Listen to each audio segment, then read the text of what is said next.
All right, back to terrestrial concerns, political concerns, and now better than 30 not planning to go to the inauguration of Donald Trump. The very latest now from Ed Henry. Ed. Good to see you, Neil. You're right. We went back and checked the record, and for Barack Obama's second inaugural in 2013, there were only 4 Republicans on record who did not show up. 3 of them said they had scheduling conflicts. One of them was Mark Kirk, the senator from Illinois, who had just had a stroke, so he was recuperating. Obviously had a good reason. This was not about snubbing the President of the United States. In sharp contrast to all of that, this time, as you say, we now have a list of at least 30 Democratic members of Congress and counting who are now saying they will not attend. Various of some of those lawmakers saying that they have questions about his legitimacy, Donald Trump, to be president. And so this is far beyond just John Lewis, the congressman from Georgia. And rather than criticize some of this, we're actually seeing prominent Democratic leaders like the First Lady embracing it. In fact, Michelle Obama earlier today tweeting, quote, "Thinking of Dr. King and great leaders like Rep. John Lewis who carry on his legacy, may their example be our call to action," she added in that tweet. The Vice President-elect Mike Pence, as you can imagine, told Fox earlier that he wishes on this day of all days, when we celebrate Martin Luther King Jr., that we would honor that legacy by actually coming together. Watch. I was just so disappointed that he would make the statement that he made, suggesting that President-elect Trump is not a legitimate president. And I urge him to reconsider that statement. This is a week where we ought to be coming together. We ought to be standing together this coming Friday, celebrating the peaceful transfer of power in this country.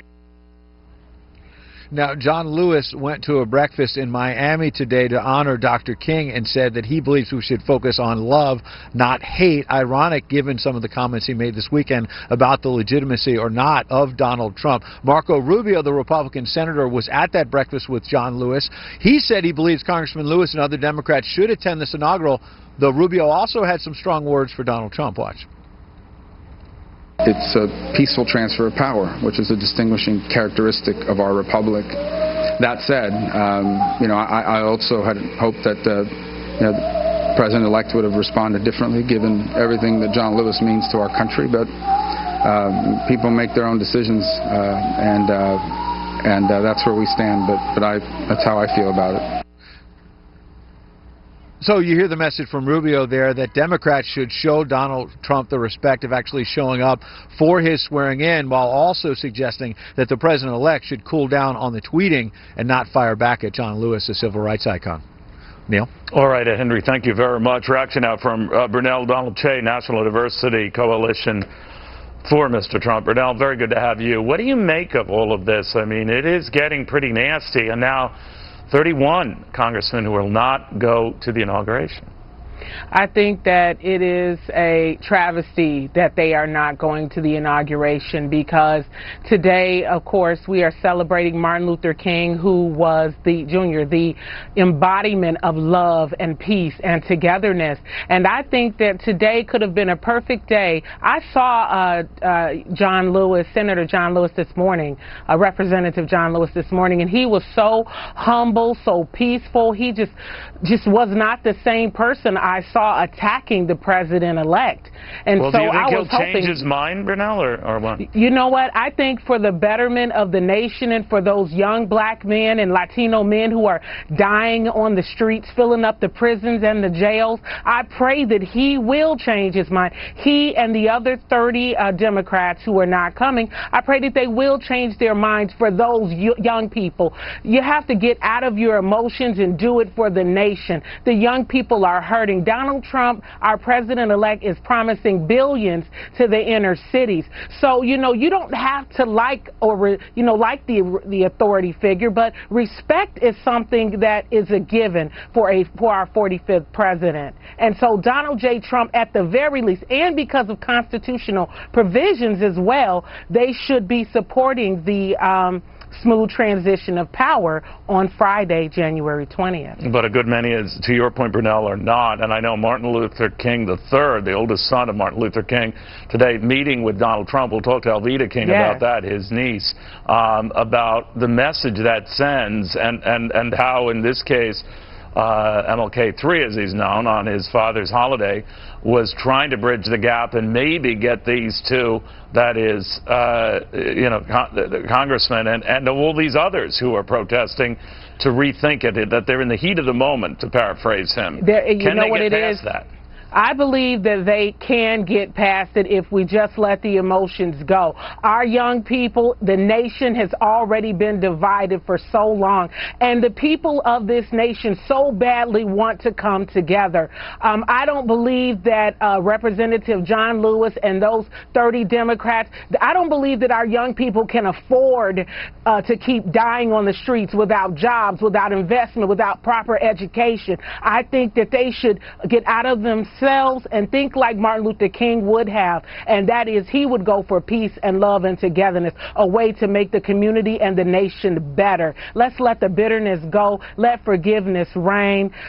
Just let's celebrate our new president, our next president, because whether they like it or not, I think most people are, Burnell, to your point. Yes. I always think that the inaugurations are as much about the presidency than the president, as much about the White House and the occupant of the White House. But having said that, there are a number of these congressmen and women led by Congressman Lewis, who maybe for reasons having to do with anger over the election results went so far as to say he didn't think that Donald Trump was a legitimate president.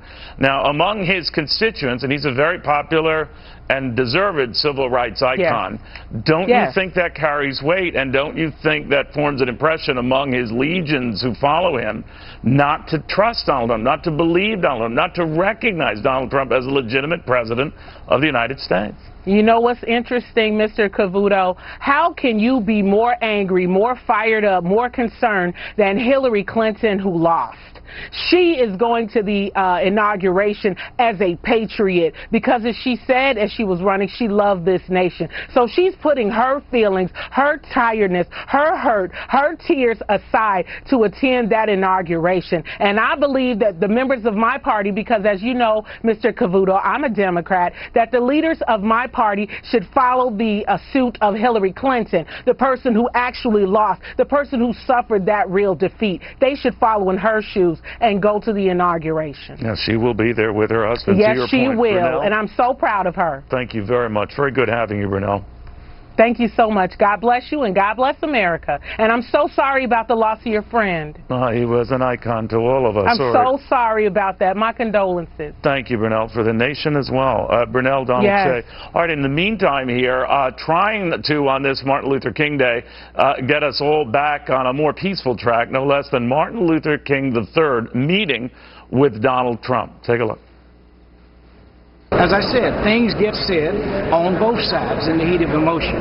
And at some point, this nation, we've got to move forward. We can't stay on. I mean, people are literally probably dying. We need to be talking about how do we feed people? How do we clothe people? How do we create the best education system? That's what we need to be focused on. All right, Martin Luther King III. Right now, his cousin, the niece of Dr. Martin Luther King Jr., Alveda King, the daughter, of course, of Reverend A.D. King, the younger brother of Martin Luther King. Alveda, good to have you back. Thank you. Wonderful, Neil, and ditto, ditto, ditto. Everyone is saying the same thing, and none of us are echoes. We're all voices. I agree with my cousin. I agree with the sentiment that Mrs. Clinton is going to the inauguration, and that's, you know, a really great position that she's taking. So I just say ditto, ditto, ditto. As far as Congressman Lewis, he's one of the greatest peacemakers that has ever. His legend is really strong like that, his legacy. And so maybe he can push the politics over just a moment and remember his wonderful days with my uncle MLK. Neil, I want to say condolences on the loss of our hero as well. Absolutely. I feel that. And my Uncle ML would have loved Hidden Figures, the characters that were there, the John Glenn. I won't peep it if you haven't seen the show. But they resisted racism. The ladies were valiant. They had strong, productive husbands and families. And yet there was no cursing, no violence. And they had a great civil rights victory in that era. So these are the things that we should be remembering. And I want us to remember John Lewis, the peacemaker, the humble peacemaker who has power in that role. So politics has its place, but we can set that aside and actually communicate. And that's what I'm expecting us to do and believing that we can do. Martin Luther King Jr. certainly following Jesus Christ. My dad was part of that. So, Neil, I think you're doing something good. We're on the verge of communication, and you are pushing the envelope, and I'm grateful. Well, I'm grateful for all you've meant to this country, Alveda, and I guess what I'm saying is I can understand political heat even after an election like this where someone won the popular vote, someone else wins the electoral vote, and it's happened 4 other times in our history, so obviously some anger is there.